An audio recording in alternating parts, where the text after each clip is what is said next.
Φίλες και φίλοι, γεια σας. Καλώς ήρθατε στο κανάλι μας.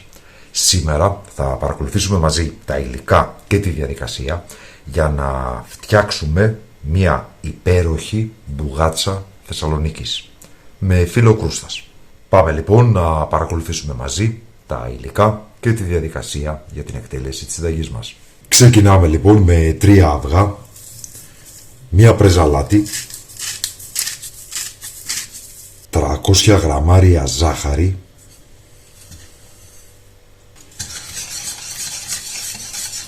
θα ανακατέψουμε λίγο για να σπάσουμε και τα αυγά, θα προσθέσουμε 3 βανιλίνες, 120 γραμμάρια σιμιγδάλι ψηλό,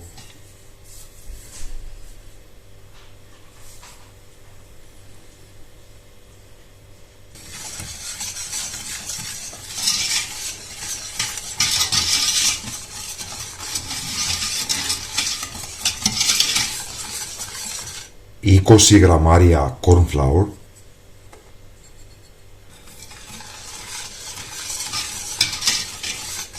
και σταδιακά θα προσθέσουμε 1,5 λίτρο γάλα,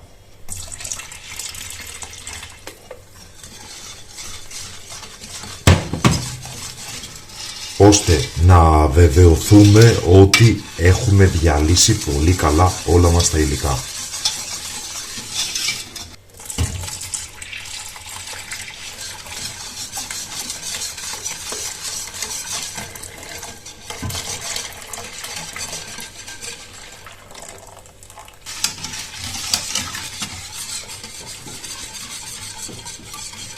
Τα υλικά μας έχουν διαλυθεί, οπότε στο σημείο αυτό ανάβουμε την εστία και συνεχίζουμε να ανακατεύουμε μέχρι η κρέμα να έρθει σε βρασμό και να δέσει. Μόλις έρθει σε βρασμό θα αποσύρουμε από την εστία. Είμαστε πολύ κοντά στο σημείο βρασμού.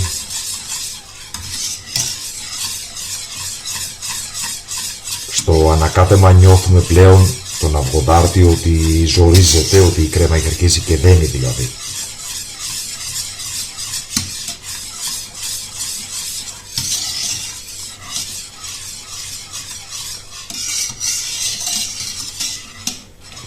Και έχει ξεκινήσει ο βρασμός, οπότε σβήνουμε την εστία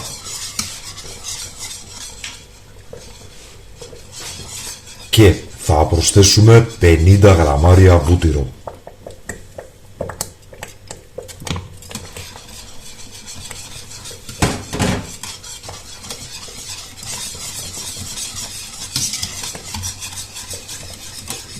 Αποσύρουμε από την εστία και ανακατεύουμε μέχρι να λιώσει και το βούτυρο.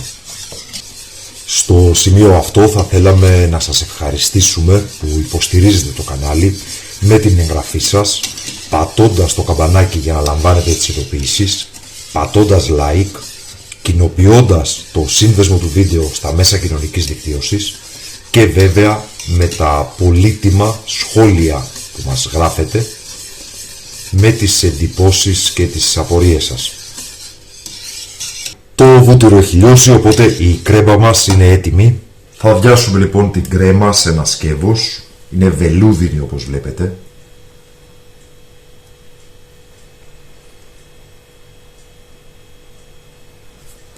Θα καλύψουμε την επιφάνεια της κρέμας με διάφανη μεμβράνη για να εμποδίσουμε το σχηματισμό της κρούστας. Όχι ότι καταστράφηκε ο κόσμος άμα σχηματιστεί η κρούστα, απλά μετά θα το χτυπήσετε λίγο με τον αυγοδάρτη με ένα μιξεράκι χειρός για να διαλυθεί. Αλλά αν μπορούμε να το αποφύγουμε, γιατί όχι. Όπως βλέπετε τη μεμβράνη τη βάζω εφαρμοστά πάνω στην κρέμα με πολύ μεγάλη προσοχή να μην καείτε. Η κρέμα μόλις βγήκε από τη φωτιά. Αυτό εδώ λοιπόν, και θα αφήσουμε στην άκρη την κρέμα μας να κρυώσει. Προσοχή! Είναι πολύ σημαντικό αν θέλετε να κάνετε ατομικές μπουγάτσες να αφήσετε την κρέμα να κρυώσει πολύ καλά. Γιατί αν πάτε να βάλετε ζεστή κρέμα πάνω στο φύλλο και να το διπλώσετε, δεν θα μπορείτε μετά να σηκώσετε την μπουγάτσα, θα διαλύεται. Αν όμως θέλετε να κάνετε μπουγάτσα ταψιού, δηλαδή να στρώσετε φύλλα κάτω, κρέμα στη μέση, φύλλα από πάνω, τότε δεν υπάρχει κανένα πρόβλημα και όπως είναι καυτή μπορείτε να συνεχίσετε. Και ξεκινάμε λοιπόν να φτιάξουμε τις μπουγάτσες μας. Θα φτιάξουμε κάποιες ατομικές και θα φτιάξουμε και κάποιες για 2 άτομα, σαν αυτές που βλέπετε στη Θεσσαλονίκη που τις κόβουν σε μικρά κομμάτια και τις σερβίρουν. Για τον λόγο αυτό λοιπόν θα χρειαστούμε 250 γραμμάρια βούτυρο λιωμένο και φύλλο κρούστας 500 γραμμάρια.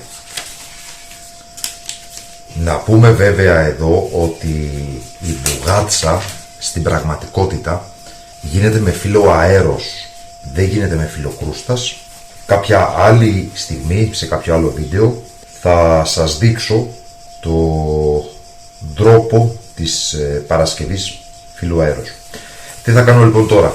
Για την μπουγάτσα που είναι για τα 2 άτομα θα πάρω 3 φύλλα,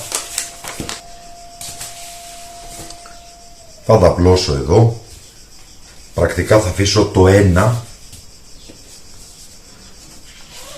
το οποίο θα βρέξω με λίγο βούτυρο. Βλέπετε πως δεν αλήφουμε με το πινέλο. Αν αλείψετε με το πινέλο τα φύλλα θα κολλήσουν. Το πρώτο μας φύλλο είναι έτοιμο λοιπόν. Θα βάλουμε και το δεύτερο ακριβώς από πάνω. Ξανά βουτυράκι.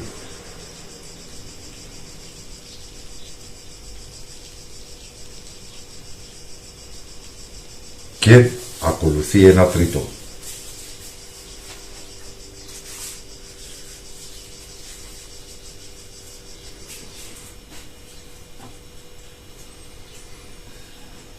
Και εννοείται και πάλι βούτυρο.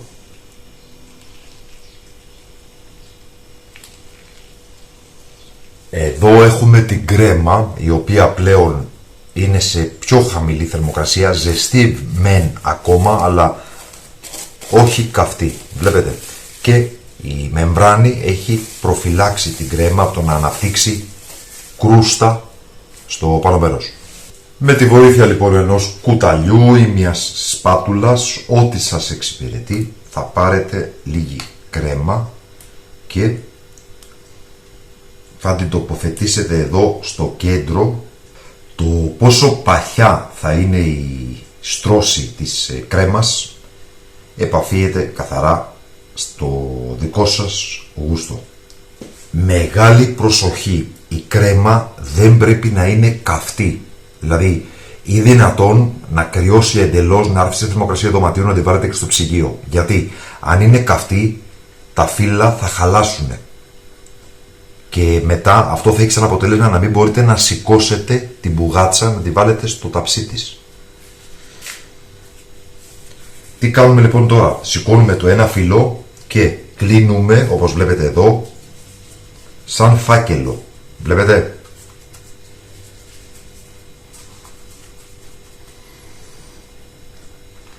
Βουτυράκι. Ακολούθως το δεύτερο φύλλο.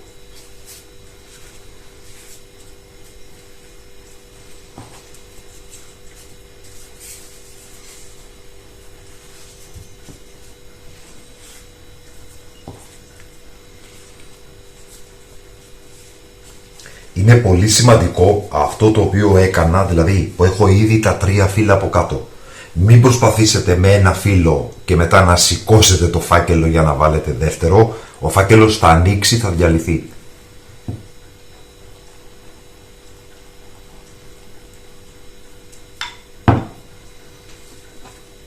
Βουτυράκι λοιπόν όπως είδατε και συνεχίζω με το τρίτο φύλλο.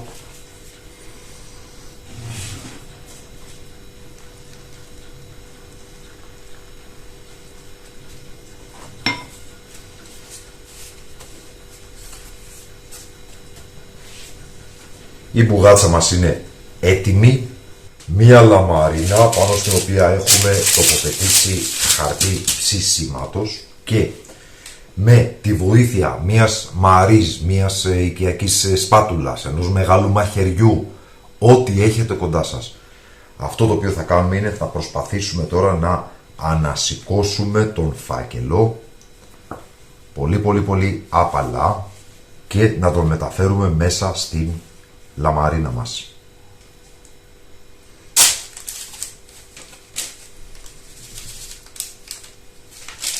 Και έχουμε λοιπόν αυτή εδώ την εικόνα. Θα βάλουμε βούτυράκι.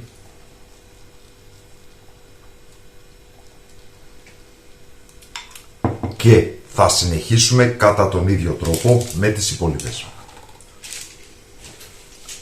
Να σας δείξω και πώς θα κάνετε μία ατομική.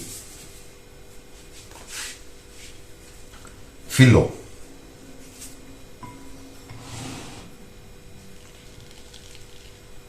Βούτυρο.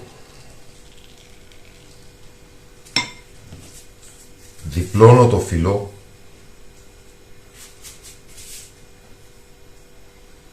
Βούτυρο.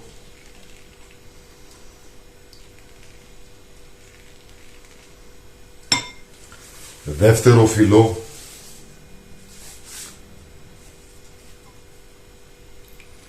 Βούτυρο.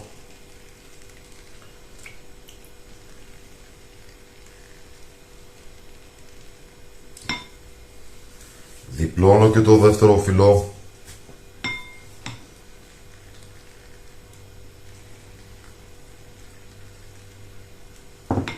Λίγη από την κρέμα.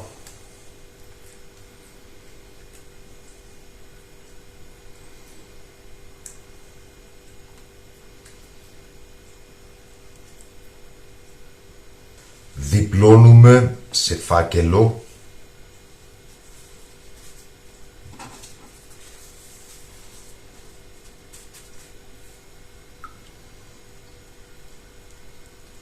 Εδώ τα πλαϊνά βλέπετε βάζω βούτυρο γιατί αυτά θα τα γυρίσω προς τα μέσα.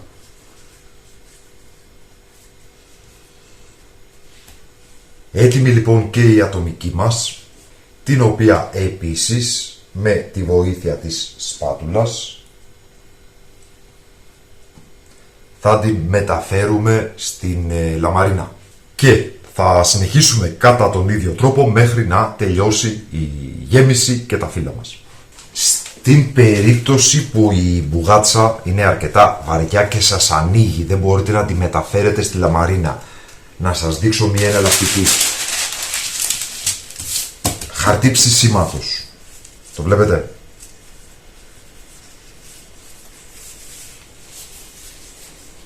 Θα βάλω εδώ το ένα φύλλο. Το χαρτί ψησίματος θέλουμε να είναι και μικρότερο από το φύλλο. Δεν μας ενδιαφέρει να είναι ίσο. Θα καταλάβετε σε λίγο το γιατί. Βούτυράκι. Δεύτερο φύλλο.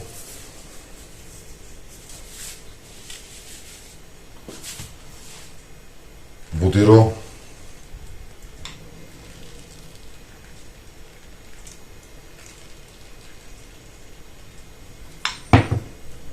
Το τρίτο και τελευταίο μας φύλλο.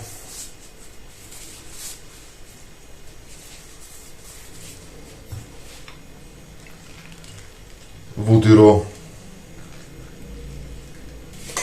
Η τελευταία κρέμα που μας έχει μείνει. Απλώνουμε την κρέμα. Και τι θα κάνουμε τώρα? Ένα-ένα τα φύλλα προς τα μέσα. Εδώ έχω την πολυτέλεια να τα γυρίσω ένα-ένα. Στη μεγάλη. Βλέπετε? Λίγο βούτυρο, ειδικά στα πλάγια που θα τυλιχτούν. Κλείνω το φάκελο και από τις δύο πλευρές. Δεύτερο φύλλο.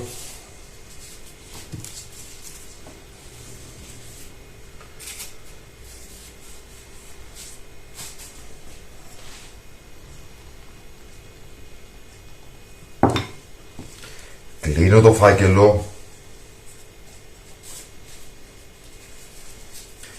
Και τώρα το τρίτο φύλλο, αν προσέξετε τον προσανατολισμό, κλείνω πρώτα αυτά και μετά αυτά. Στο τελευταίο φύλλο ανάποδα λοιπόν.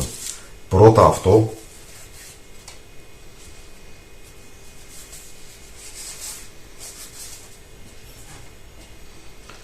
Βουτυράκι. Και τώρα κλείνουμε αυτά εδώ.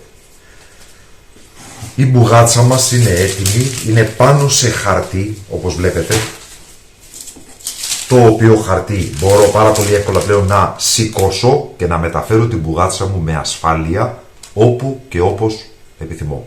Θα πάρω λοιπόν ένα ταψάκι, θα μεταφέρω την μπουγάτσα μέσα. Βλέπετε, με τον ίδιο τρόπο μπορείτε να μεταφέρετε και στη λαμαρίνα. Τι θα κάνω τώρα? Βουτυράκι από πάνω. Βουτυράκι από πάνω και στις υπόλοιπες.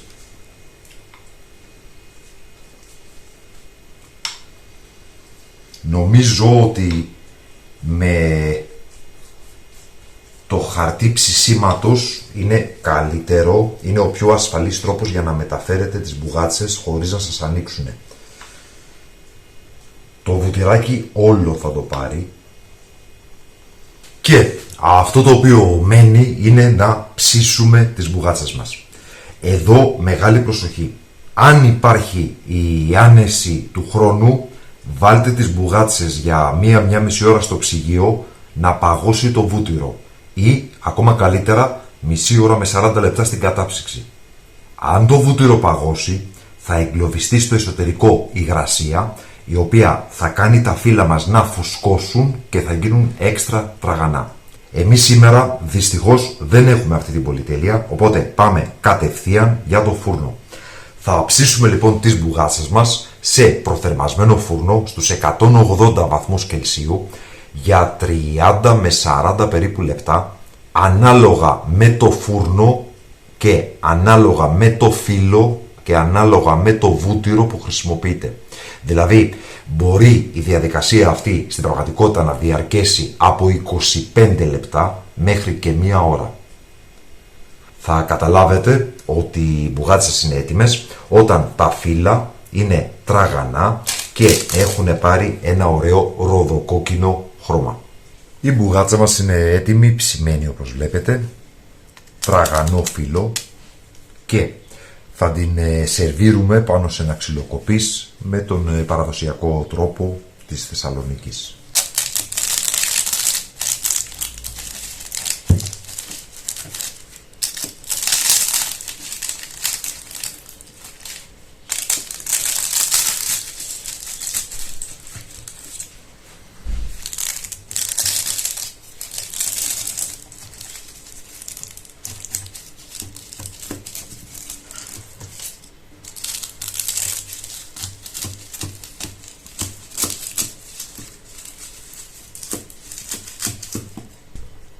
Με τι άλλο? Φυσικά με ζάχαρη άχνη,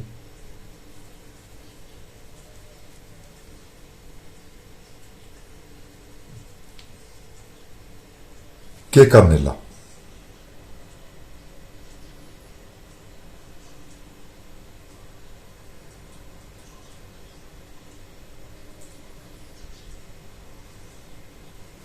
Και η μπουγάτσα Θεσσαλονίκης είναι έτοιμη.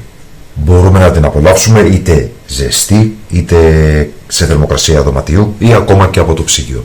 Με την ευκαιρία θα θέλαμε να σας ευχαριστήσουμε που υποστηρίζετε το κανάλι με την εγγραφή σας, πατώντας το καμπανάκι για να λαμβάνετε τις ειδοποιήσεις, πατώντας like, κοινοποιώντας το σύνδεσμο του βίντεο στα μέσα κοινωνικής δικτύωσης και βέβαια με τα σχόλια που μας γράφετε με τις εντυπώσεις και τις απορίες σας. Σας ευχαριστούμε που μας παρακολουθήσατε, καλή συνέχεια, να είστε όλοι καλά.